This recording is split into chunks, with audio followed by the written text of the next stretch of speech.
So I was looking at an article, and this is really, really sad. Look at this young guy here. And I know right away, because everybody's talking about COVID, people are probably looking like, is he got COVID? But this is not what this is about. This is about a young teen in Louisiana, and he was basically attacked because he was preyed upon on one of those dating apps called Gridr. And, this could happen to, even on, there's other dating apps where I've seen horror stories like this. And so hate crime charges added in a gruesome Gridr attack on this gay teen. So this is by Dan Avery out of the Associated Press. So the hate crime charges have been added in a grisly assault last summer that left a gay Louisiana teen in a coma. And he was in the coma for 3 days.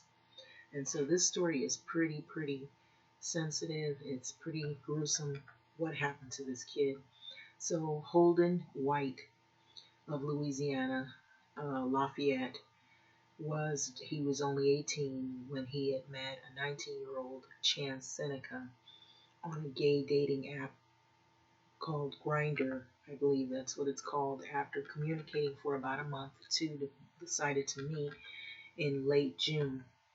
So White, he was a sophomore at Louisiana State University, Eunice. Now, I might mess these names up, so I'm sorry for that. And, let me see here. So this is really sad. So he got invited to uh, his home. He wanted to take him over to his new apartment. White wanted to basically invite this person to his new apartment, but Seneca convinced him to come to his father's house to play video games. So after an awkward conversation, White noticed that the next memory that came was being pulled backward by a cord and being choked severely, that all the blood vessels in his face ruptured before he had passed out. And so this is the picture that I first started off with. I don't know if it got this. It was horrible. And, no one should have to go through anything like this. So this is Holden White right here, pictured here.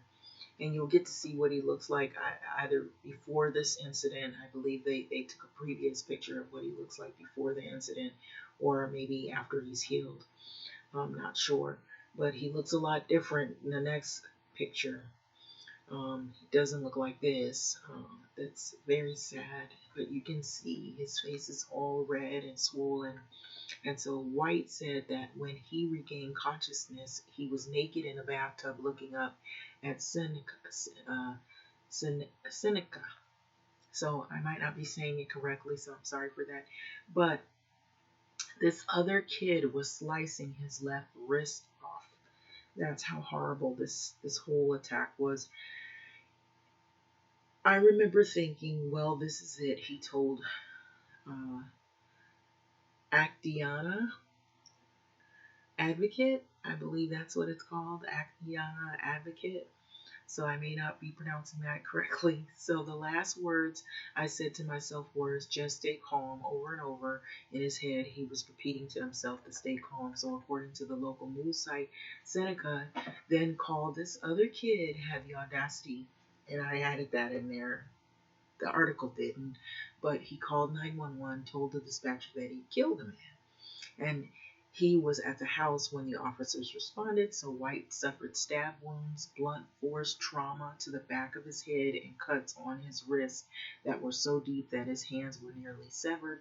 He spent nearly a month in the hospital in rehab. And so when he woke up, he didn't remember anything. He said, I didn't remember going to his house, White told NBC.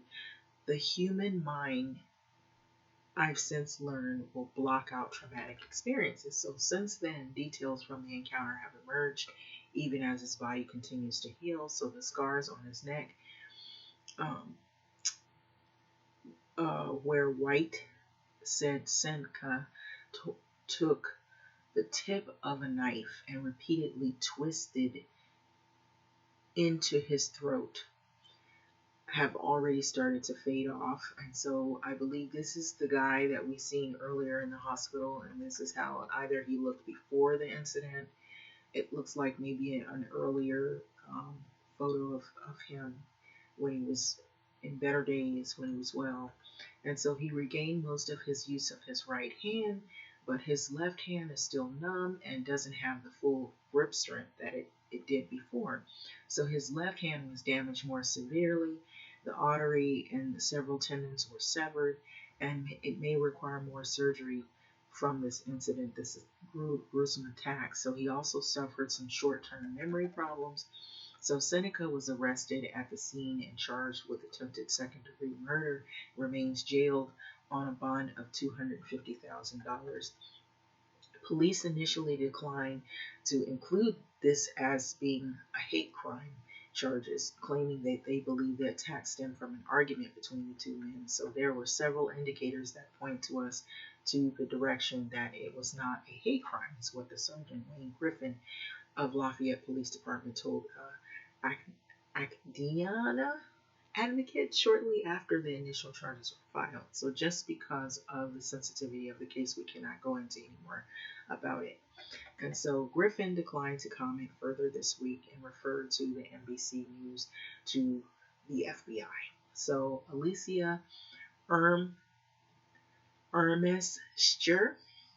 I probably desecrated the last name, public affairs officer with the FBI in New Orleans, said the agency is aware of the incident but would not address whether it was conducting its investigation. So White, however, said that he was talking to the FBI agents in Lafayette Parish District Attorney's Office about the case. The hate crime charges, which carry an extra 5-year prison sentence, were added by the district attorney on January the 20th. So despite the police's initial misgivings, White is adamant that he was targeted because he is a gay man. So he chose to go on the app Gridr. He told the local news station KATC TV that he went on the app designated for gay people, and he chose to choose someone who is gay or whom is gay and very proud of his sexuality. And he said that this in prison. And so this is what the guy basically admitted to saying. So he said that he chose me because he has a smaller stature and frame, and it would be easier to kill him. And so he knew what he was doing at the time that he picked White. But he's still frustrated by the police department handling the case and by how long it took the attack to be classified as a hate crime. And so for them to shut it down as a lover's quarrel is just unbelievable, he said. Let's say we did get into an argument, which we didn't. Who would go to that point over a dumb argument to bash someone in the back of the skull with a hammer, to try to slice their hands off? So he recalled being questioned by the officers in his hospital room the day after he had emerged from the coma, and they asked me the most brutal questions while I was still sedated, he said. So they just bombarded me. And when I think about it, it's just sad. So he also said, White, that he doesn't understand why the police failed to provide hospital staff with a rape kit to determine if he had been sexually assaulted as well. Because, see, he's a man, and then the other one was a man, and he went on a gay dating app, and he specifically targeted this guy. And by him being naked in the bathtub, what do you think probably happened? This guy was knocked out, unconscious, and when he came to, who knows what this guy did to him before he was able to even open his eyes. So he believes his sexuality may be a factor in how the department addressed the case. So he knows that we have always had homophobia in southern Louisiana. So if that was the part of it, it wouldn't be a surprise, or he wouldn't be surprised at all, he said. So I don't want to think it, but I can't help it. So when we go to court, I'll still thank the police for arresting the man, but that's all he can thank them for. And so, should the case go to trial, White knows that he'll likely have to relive the worst episode of his life, but he says that he's ready for it. But it's not a question of me having to think about it again. I have cross shaped scars on my wrist, so he's got those that are permanently there. So I'm never not going to think about it, he said, adding that he's eager to give his victims impact statement. So I know some people cry or get upset. I won't. I'll talk to him in a proper manner and tell him how I feel. I want him to know that he doesn't scare me once it's done, and then I'll be ready to move past this, he said. So Seneca's attorney, which the other guy who actually did this heinous act has an attorney named J. Clay Lejeune, said that the additional hate crime charge came as a complete surprise. So I have received no information from the state supporting this position, he told NBC News in an email. So we will be entering a not guilty plea to the original and the amended charge. So Seneca's next pretrial hearing is scheduled March the 2nd. Attacks based on sexual orientation represented 16.8% of all hate crimes in 2019. The last year's statistics were available from the FBI Uniform Crime Report, but that represents the third largest category after race and religion. But reporting of the biased incidents is not mandatory, and Lafayette is one of the hundreds of cities that report zero hate crimes for the year. White said that he's been moved by the outpouring of support that he has received, including the GoFundMe campaign for his recovery that garnered $100,000. But I didn't expect to hear from people all over the world. He heard from people in Australia that text him, and he shared.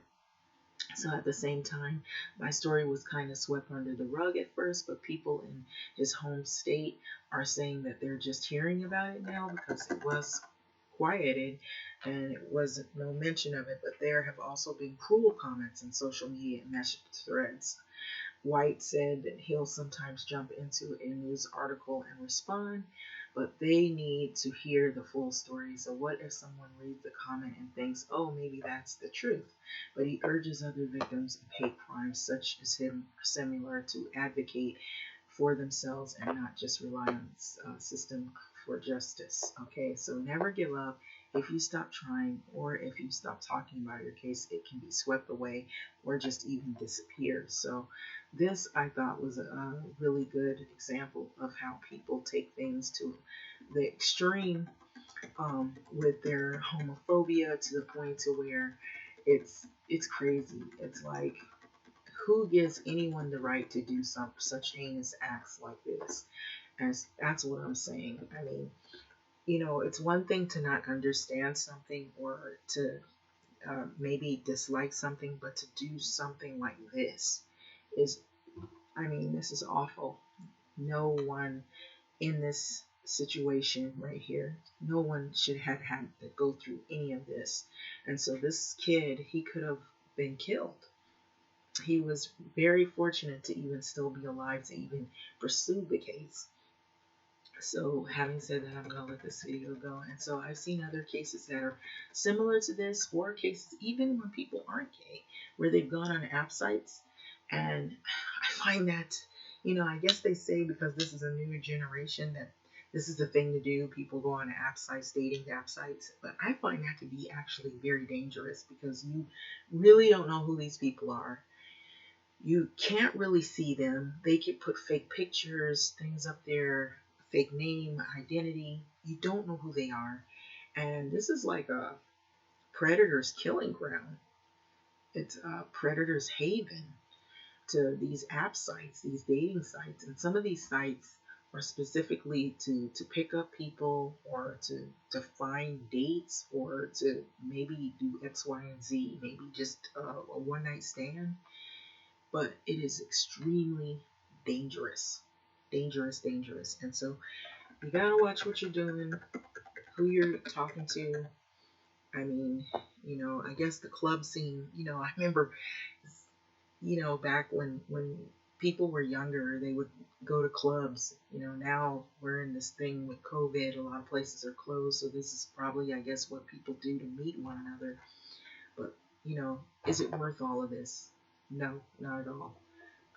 You really got to be careful who you're getting involved with, and these sites are extremely risky on all levels. But having said that, and that's for anybody, you know, I would say this, you know, I never really trusted this.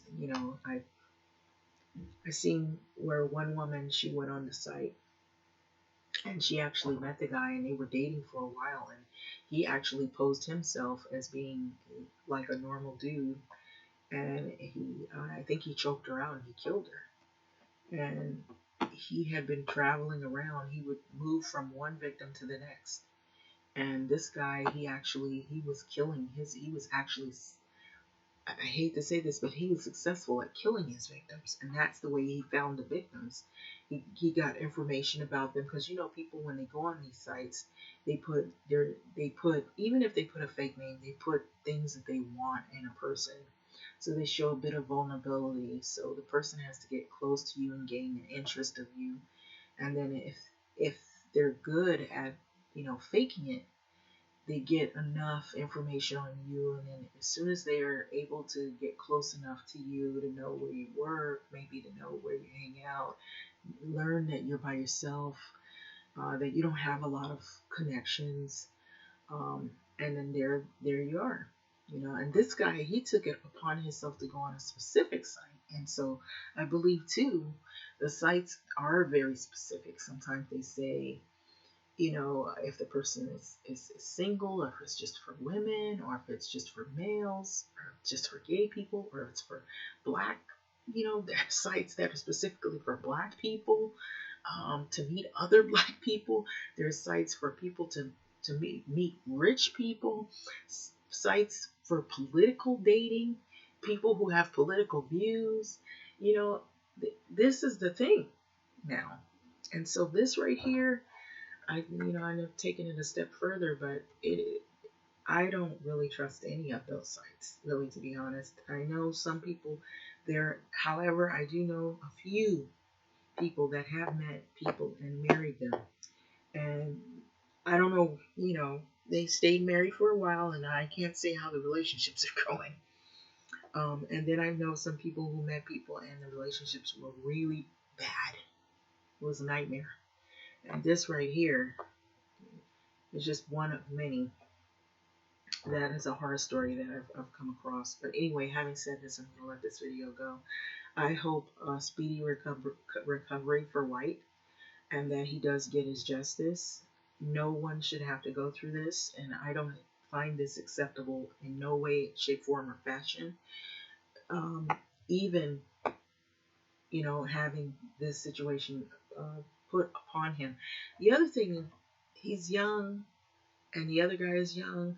I'm not saying that condones what they did, but I believe if it said last summer that he had met this guy, the pandemic happened like February, March, so that summer it was still the pandemic, and so maybe it wasn't as drummed up as it is now about the face mask and staying away from people. But I know probably that's another thing to look at, is the fact that this kid also put his life at risk for COVID, but his life was more at risk for this right here, getting murdered. COVID wouldn't have killed him faster than this. So he's very fortunate.